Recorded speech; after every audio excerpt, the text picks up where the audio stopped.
Belakangan ini wacana pemerintah menghadirkan tenaga ahli asing menuai sorotan usai Profesor Dr. Budi Santoso dicopot dari Dekan Fakultas Kedokteran Universitas Airlangga.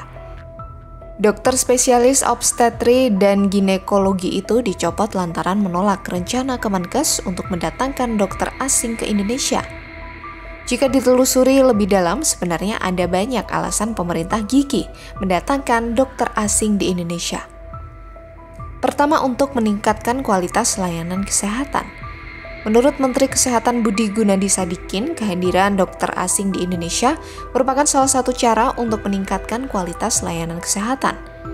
Ia pun mengibaratkan naturalisasi dokter dengan naturalisasi pemain asing di timnas sepak bola Indonesia. Menurut Menkes, kualitas sepak bola Indonesia berkembang pesat semenjak ada pemain dan pelatih asing. Kemudian alasan kedua karena jumlah SDM tidak merata. Juru bicara Kemenkes Muhammad Syahril pernah menuturkan penambahan tenaga kerja asing di bidang kesehatan diperlukan untuk meratakan sebaran dokter di seluruh wilayah Indonesia. Sebab pada tahun 2023 saja, rasio dokter spesialis di Indonesia hanya 0,12 per 1000 penduduk. Rasio ini lebih rendah dibandingkan dengan rata-rata di Asia Tenggara yang mencapai 0,2 per 1000 penduduk. Selanjutnya alasan ketiga untuk menyelamatkan penderita penyakit jantung dan stroke. Menkes menyebut penambahan dokter asing di Indonesia bukan sekedar persoalan persaingan SDM, melainkan bertujuan untuk membantu menyelamatkan penderita penyakit jantung dan stroke.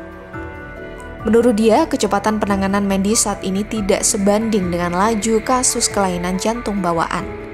Pasalnya, kemampuan dokter di Indonesia untuk melakukan operasi jantung baru mencapai 6.000 pasien per tahun. Berikutnya alasan terakhir, yakni untuk meningkatkan kompetensi dokter lokal. Tak dipungkiri, kehadiran dokter asing di Indonesia juga dinilai dapat membantu meningkatkan kompetensi dokter lokal.